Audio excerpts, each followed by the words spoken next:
Hello, out there in social media land. Marcus Melnick with Firearm Mentor here tonight to talk to you about how to prepare for a disaster. It's a couple minutes before 7. We're going to give it a few more minutes, let people join in. We will start at 7 o'clock, which is T minus 60 seconds now, and I will tell you about my background and prepping. So, stay tuned.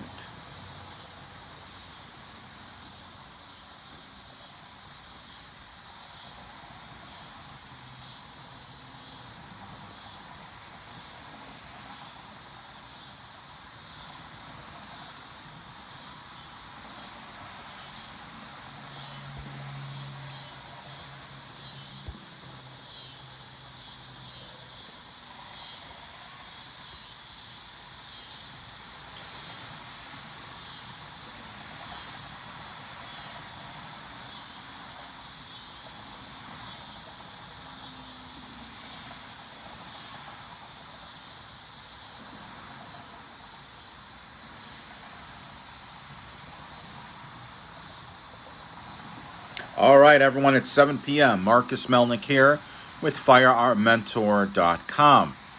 Over the past several nights, I've talked to you about firearms and the laws and what needs to be done if you're going to own a firearm, like store them safely. Tonight, we're going to pivot and shift gears a little bit, and we're going to talk about how to prepare for a disaster.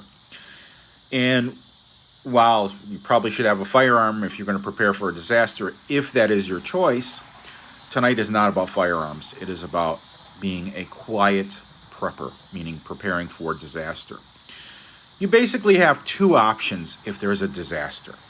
You can shelter in place, which is kind of what everyone did with COVID-19, or you can bug out to a secondary location. So I'm going to focus on bugging in or sheltering in place. When the pandemic started back in early 2020, with my full-time position, I saw some things that were happening in the world I really didn't like. In my career in public safety, one of the things that I did was I wrote emergency operations and all hazards plans, and I also taught police departments how to operate those. I also participated on the state level with some chemical biological warfare responses, and the response to a biological warfare type thing is very similar to a pandemic. So I saw some things happening and I didn't really like them. So I approached my boss and I asked if I could work from home. And here it is, 18 months later, and I am still working from home quite comfortably. So if you have to ever shelter in place, and everyone's probably saying, oh, that's far-fetched, it's never going to happen. Well, if you live near a freight train railway, there could be a hazardous materials incident. Same thing with a truck. These things happen, and they happen regularly. The most common thing emergency that you are going to encounter is going to be a weather-related and utilities-related emergency. Aliens aren't going to attack us, and there isn't going to be a civil war, or at least I hope not. There's not going to be anything like that. You are going to have to shelter in place for something that you don't expect. So there's a number of items that you are going to need. And Scott's asking, what, no aliens? No aliens. But I appreciate the sarcastic sense of humor. You're just going to need stuff. And I'm going to talk about what some of that stuff is. First of all, I'm going to talk about non-food necessities. Every week we go to the grocery store, Target, Walmart, Walgreens, CVS, and we purchase non-food items like toilet paper, paper towels, plastic cups, plastic plates, napkins, laundry detergent, soap and body wash, deodorant, I hope. That was a joke, guys. Shampoo, conditioner, toothbrushes, toothpaste, etc. So it's important to have at least 1 week of additional supplies. And over time, you can gather additional necessities like over-the-counter medications, vitamins. We all know about having an extra case of toilet paper around, as there was a shortage at the beginning of the COVID-19 pandemic. And you're going to want to prepare a stash of dishwashing and laundry pods because they take up very little room. And if you run out of detergent, they're really easy to use. You just throw them in the machine and it washes just as if you were to use a liquid or a powder if you run out of it. Once you're completely stocked with everything, I recommend buying replacement items when there's 50% left. And what I mean is, you've used half of your toothpaste tube, time to buy a new one, throw it in the drawer. You should not wait till the last minute to refill prescriptions, because what could happen is there could be depending on where you live in the United States, a snowstorm, and roads are impassable for a little bit, and you might need that life-saving medication, whether it's insulin or thyroid medication, migraine medication, that type of thing. So you want to make sure you stay on top of refills. Sometimes you can purchase, if it's a non-narcotic, you can purchase additional medication out of pocket that the insurance won't cover. And I'll give you an example. I take a medication, and Scott's saying that the medication thing is huge, particularly if you have maintenance scripts. I'm not going to hide anything. I don't have a thyroid. So I have to take daily thyroid hormone pills, or a hormone pill every day. And God forbid, if I don't take those for a week, I'm a goner. So I know my wife will say poo, poo, poo, because that's the superstition in my culture. But I have plenty. And if the whole world went kaboom, I could certainly survive for a long time. Paid for it out of pocket, but that's my only fear. The cholesterol meds, the blood pressure meds, you can get on a couple days without them. I mean, unless you're really compromised. And if you are, you need to do your refills early, as soon as they're eligible for refill. And a lot of times, if you need a refill, the doctor's office needs 48 hours. So here you go. You on your last pill, you call the doctor to get a refill, or better yet, you call the pharmacy. They say we have to call your doctor's office. Your doctor's office never responds. Happens to me all the time, so I have to contact the doctor's office. So this is just one of the things you want to stay on top of. You also need to get a fully stocked and non-expired first aid kit. ANSI, the American National Standard Institute, has a reference. It's Z as in zebra 308.1. You guys can look it up. And that's for workplace first aid kits and supplies. It's a good idea to follow that standard. Some of the things included in that standard, as far as minimum requirements go, will be absorbent compresses, adhesive bandages, that means Band-Aids, tape, antibiotic treatment, antiseptic, burn treatment, first aid guide, gloves, triangular bandage, and so on and so forth. You can look it up. Some other things you want to augment that kit with are analgesics, but nothing that will give you drowsiness. You want to have feminine products, particularly if you have women in the house who menstruate. And you want to have plenty of it, because if anyone has luck like I do, you're going to need them at the time when you can't get to the store or the grocery store or the drugstore. So make sure you have tons of feminine products. Now, the great thing about feminine products is they are super absorbent. And the military has used them in combat when a soldier has gotten hurt. They absorb blood, which is fantastic. So you certainly can use those for first aid. Okay, a couple other things you might want to add. Once trained, and I recommend taking a Stop the Bleed class. I host a gunshot trauma wound class every 2 years, along with a CPR certification. You're going to want to get CPR certified and at least trauma, wound care, first aid certified.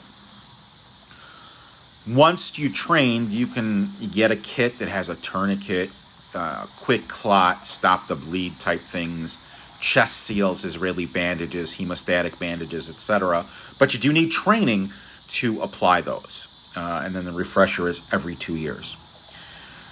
So you should get training. You should also get some CPR shields if you don't have that in your kit. Training is essential. All right, so a lot of times, don't use a tourniquet. It'll make the person have an amputation. There have been studies that have shown that, for a few hours you can apply a tourniquet without any damage to the tissue. And it just means that maybe you have to wait a little bit longer for the paramedics. I always have, when I teach a firearms class, I always have a trauma kit with me. Thank God I've never had to use it. The most I've had to use is a Band-Aid, which is great. Band-Aids are wonderful. You should also take it with if you have to leave the house, if that makes sense. Also, to shelter in place, it's very much like going camping. You should have independent heat and camping supplies on hand. Don't wait till the last minute to change out your propane tank on your gas grill. That may be the only way you can heat up water or food. Keep an extra bag of charcoal. Have fire starting supplies on hand. That means several lighters, not just one. One or more large boxes of wooden matches, lighting fluid, fat wood. And if you have a fireplace or a fire pit, it's advisable to have several bundles of firewood on hand. I typically buy a quart of firewood every 2 to 3 years. That's how long it lasts me. You're going to want to get a camping stove, a camping kettle to heat water. It's critical because if your water utility goes out, I just glanced at my kitchen. If your water utility goes out, you are going to need to purify that water. The best, easiest, cheapest way of doing that is to have a cooking kettle, put it on a fire. Obviously, don't touch the metal with your hand. You're going to need to get welding gloves to take it off of the fire. And it's also important to have candles on hand. I prefer the snap lights, those sialume sticks. You break them and they glow for 8 to 12 hours. I prefer that. I think it's safer. But a lot of us have scented candles in the house. We can certainly use those as an emergency. For $2 at Hobby Lobby, you can get a bag of tea candles. Power goes out, put a couple in the bathroom. Put a couple in your bedroom so that you can see where you're going. It's kind of obvious. You're going to need flashlights and extra batteries. Don't let all your battery supply run out. Again, replenish it. Okay? Here's a good one. If you soak a cotton ball in Vaseline and you light it, it will act like a candle wick for 5 to 10 minutes.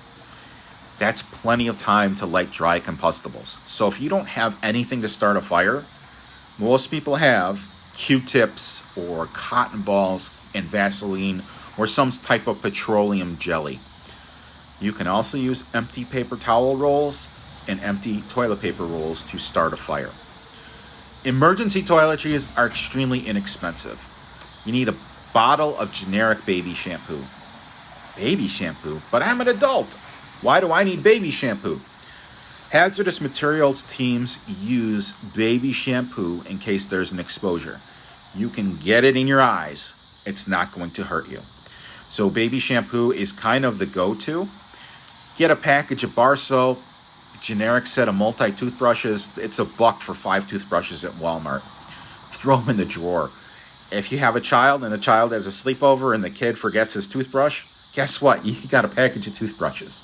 So it has a real life, not just a, oh my God, the sky is falling, use as well. Yeah, it's very, very easy. When you go on vacation, you stay at a hotel, you get a fresh bar of soap every day. Pack the fresh bar of soap in your luggage. That could be your emergency supply. Very, very simple. Doesn't cost anything. You don't need a new small bar of soap every time you take a shower unless you use it up. So use those, keep those travel container size lotions and shampoos and all that. That's all you really need. All right. So again, if you have to bug out or you have to leave the house, you want to take those toiletries with you. As far as food goes, our bodies need specific nutrients to survive. I'm talking about protein and vitamins and minerals. Food shortages mean that meat, poultry, egg prices could skyrocket. Your freezer should be stocked full of things like chicken, turkey, ground beef, ground chicken, ground turkey, pork, tofu, other proteins consumed in the household. And you can do this slowly over time. Go to the grocery store, get an extra package of Tyson chickens. Throw an extra package of chicken nuggets in your cart. And you do this slowly over time. Another thing you can do slowly over time is every time you go to the grocery store, just buy a gallon of water. It's very, very easy. It's $1. And you just throw it in your garage. Hopefully your garage doesn't freeze. And you have that. So you're going to want to get non-perishable proteins. These are things like canned tuna, canned chicken, Spam. These have very, very long shelf lives. There's even chicken and tuna kits. You can make yourself tuna salad, chicken salad. It comes with crackers. Crackers are also great to get. And there's a ton of foods that you can get that are non-perishable. Pasta, rice, crackers, canned foods. When black beans are combined with red rice, you create a protein. Canned veggies, soups, and dry spices stay for years and years and years. Wet sauces also stay for a long time, like pasta sauces, chili sauce, ketchup, mustard, salsa, barbecue sauce, those types of things. I like nuts. Some people might say I am nuts. That was a joke, guys. Nuts are a great non-perishable food to have. They are packed with calories and proteins. Peanuts and almonds and nut butters also are great for nutrition. When I moved in with my wife, we were doing grocery shopping, and I said, hey, you need to get a jar of peanut butter. And she got a jar of peanut butter that was literally like that far around. And if anyone knows me, they know that I survive on peanut butter. I love peanut butter. And I said, what's this? This is a serving. And so now she buys, and we alternate grocery shopping. She and I buy 4-pound tubs of Jif. I love peanut butter. So here's a couple of other things that you might want to have in the house. M&Ms. What? Why do you want to have M&Ms? M&M, World War II produced a ton of great research, and M&Ms were developed by Mars Company during World War II so soldiers could have chocolate when they were in the field. Whether they were in the Pacific, whether they were in the European theater, they didn't melt. So, summertime would be a great time to have M&Ms in stock, and that way you can have a little bit of candy. Let's have some fun. Velveeta, also developed during World War II, is a non-perishable cheese, does not need refrigeration. We all refrigerate Velveeta. But if you look at the stores, it's not refrigerated. Ton of long shelf life. Kraft designed this cheese that soldiers could consume without refrigeration. And there's a ton of other things out there. Nut bars, nutrition bars, Kind bars, cereal, granola, Cliff bars. 1 bar per person per meal could meet survival. Bread products that you can freeze, do it. Tortillas have a long shelf life. Potatoes, apples, dried fruit, onions. Those are the types of food, and not the end-all and be-all list. All right, we did talk about water. Humans require approximately 1 gallon of water per day to survive. And like I said, at the end of the year, if you go to the grocery store once a year and you buy a $1 generic bottled water, at the end of the year, you're going to have 52 gallons of water. That's a lot of water, okay? And that's going to allow you for one person to survive 7 weeks. 2 people can survive 3.5 weeks. 4 people can, you can continue to do the math, okay? Homes do have a large source of water, which is your 40-gallon water heater. That's not that unless you have the on-demand system, but your water heater has 40 to 50 to 60 gallons of water in it that's potable that you can use. Now, in the case of a water issue, I still would boil it with that kettle or on the stove. All right, so let's talk about business as usual. When there's a fear of shortages, shoppers get food and items just like they regularly do, but you might not be able to get the brand you want. You might have to get generic. You might not be able to get quilted northern bath tissue. You might have to get Charmin. Just don't squeeze it. Don't squeeze the Charmin. That's from an old commercial. That's also a joke. I know I'm deadpan. So you might not have Bounty paper towels. You might have to get the Walmart brand. Okay, that's what you have to get. If you like Viva and all they have is generic, get the generic. It's not like it's going to taste any different. It's paper towels. So once you stock up on emergency supplies, and you do this slowly over time, just continue to consume food normally. Tonight, I grilled some boneless, skinless chicken breasts. About 4. Hang on. All right, my connection got reestablished. So tonight, I made grilled chicken breasts, boneless, skinless chicken breasts. I used 4 to 5 pounds. When I go to the grocery store next weekend, I will get replacement chicken breasts. And that's to have in the freezer so that we have them. We don't have to specifically shop that day for dinner. And if there's an emergency, we have it. And then we'll consume it again, and then we'll replace it in the freezer. All right, so let's talk about anxiety. COVID restricted a lot of our freedoms. I know it's for our safety, but reality is you couldn't go anywhere for a while. Entertainment venues closed, restaurants closed. We were all schooling at home via Zoom or Google Meets or Google Classroom.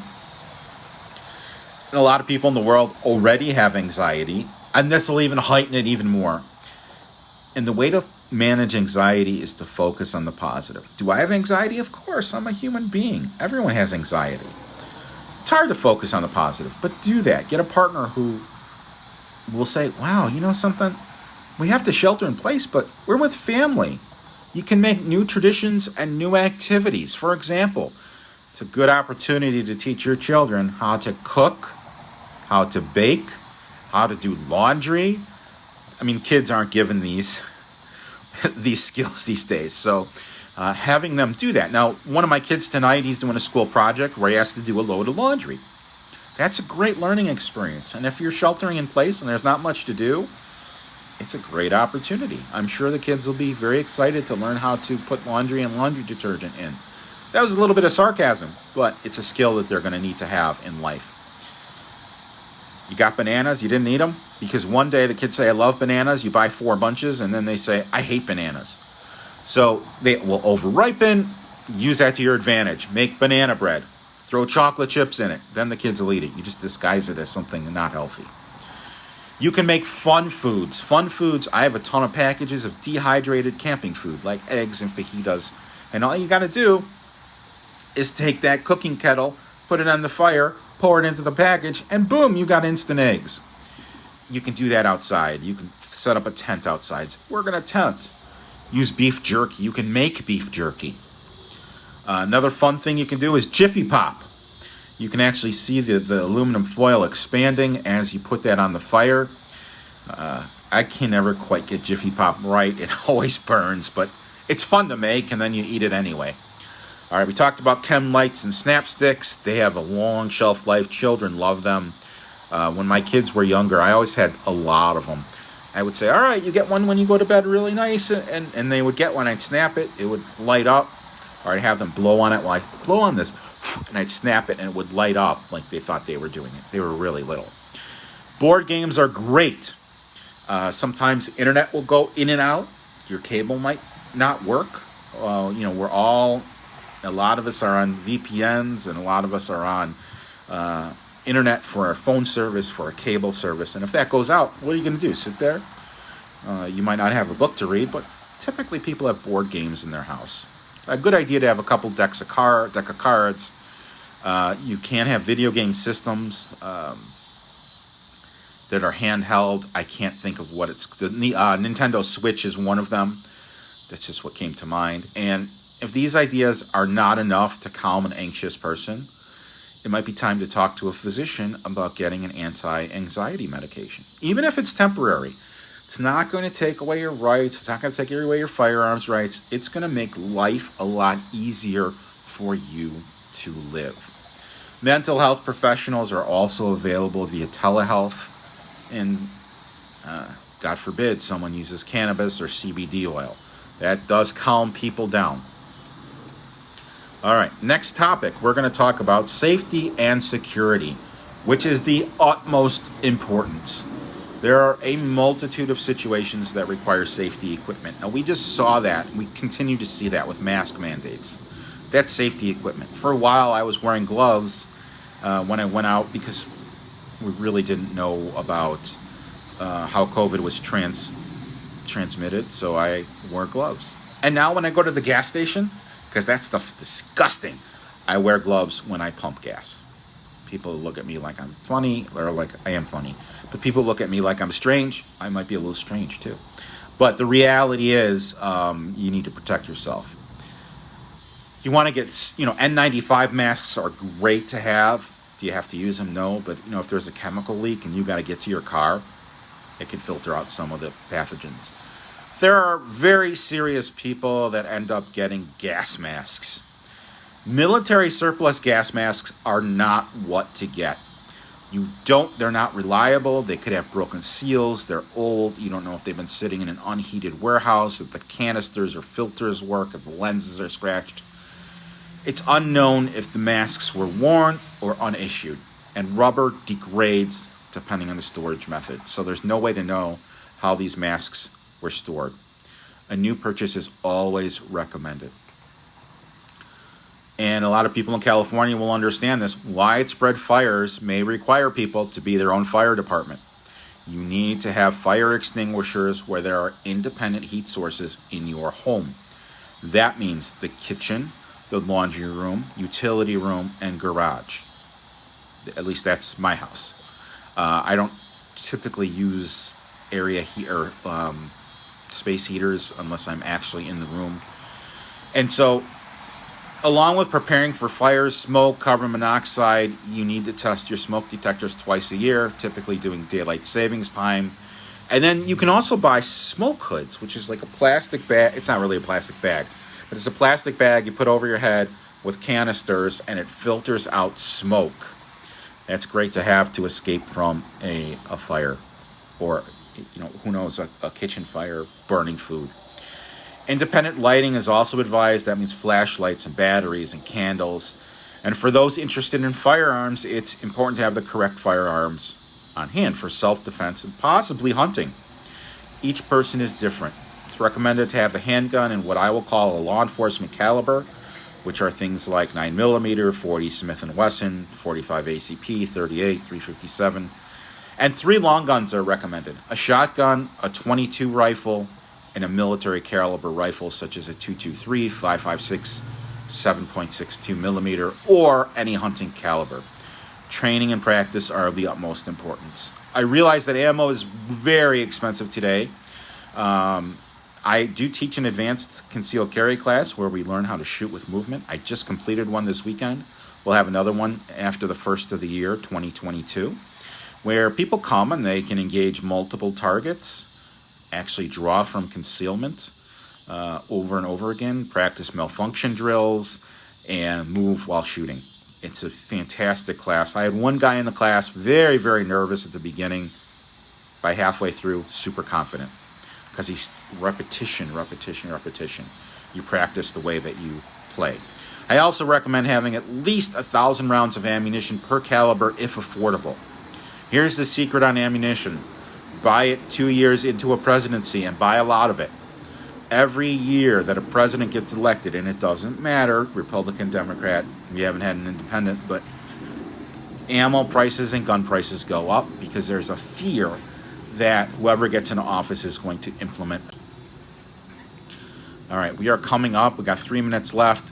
Let's talk about hunting. I'm not a hunter, but if that's what you need to do, you need to get a rabbit or a squirrel to make Hassenpfeffer or squirrel stew. That's what you have to do. It's survival. And really, I don't think we'll come to that, but being a prepper is about mental attitude and creative thinking and figuring out what possibly could go wrong. Murphy's Law is whatever could go wrong will go wrong. But then again, the Boy Scout motto is always be prepared. So, I do have an ebook on Amazon. It's called The Quiet Prepper by Marcus Melnick. You can certainly download it. A lot of these topics are discussed there. I also have a concealed carry class coming up September 25th and 26th in the northwest suburbs of Chicago. I would love to have you join me. If you have any questions on the class, cost, location, logistics, that type of stuff, please reach out to me via email, tacticaldaddy@gmail.com, or you can visit my website, firearmmentor.com. I'd love to have a conversation with you, whether it's on prepping, whether it's on firearms, whether it's on preparedness. And I hope you like the series of videos. I'm going to continue to do these. They may be shorter vignettes to show you how to do things, kind of how-to videos with firearms. That's the plan. So if you like this and you'd like to see more, please like, share, and subscribe. Once again, Marcus Melnick coming to you from firearmmentor.com. Have a safe and wonderful evening. Take care. Bye-bye.